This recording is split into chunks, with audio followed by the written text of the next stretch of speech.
Let me guess how your AI app works. User uploads something, you take all the data and send one massive prompt to the model and hope that it gives you a good result. Sometimes it works, sometimes it does not. And more often than not, it will not. And you don't really know why. That's not a model problem. That's a system design problem. See, what happens is that most developers treat AI like a magic function. Input goes in, output comes out. But the real system does not work like that because one giant prompt has many flaws. It is unpredictable, very hard to debug, quite expensive, and impossible to scale. And worst part about this is that when it fails, which it will in most cases, you won't be able to know that what went wrong, which step is the problem, where should be the debugging should happen. Instead of one big prompt, real systems break everything into steps. For example, instead of analyze this resume completely, you do. First, you will extract the text, then you will identify the particular skills, then you will evaluate the experience, and finally, and only then, you will be generating the feedback. Now, each step is smaller, predictable, and testable.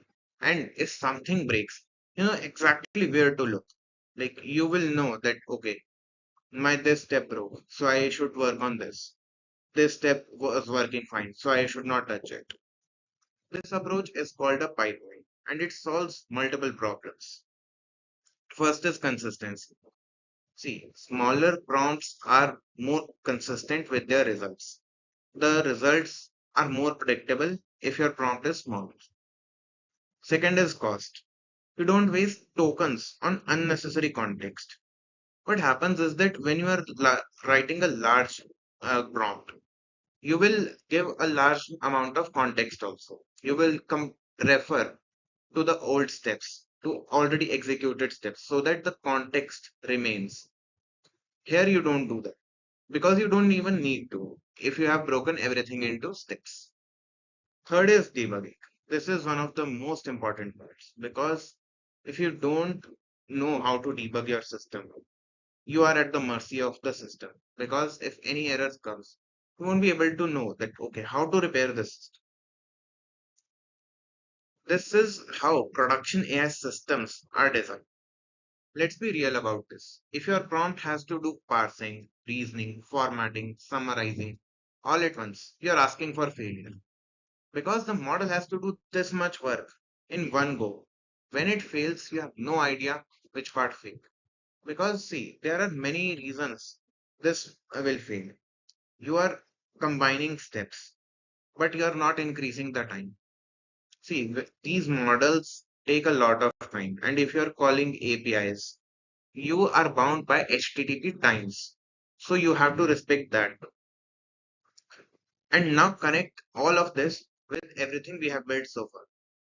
Your queues handle the execution, your worker processes the jobs, your cost tracking monitors your pipeline usage. But your pipeline is the deciding factor how efficient and reliable your system actually is. Because if pipeline is broken, nothing else matters. Your queue might be working perfectly. Worker works 100% of the time. Cost is always recorded and it's accurate. But if your system is inefficient, it will be riddled with errors. In the next video, we will go deeper into this failure handling. Because even when you build the proper pipeline, best of the pipelines, they are still prone to break.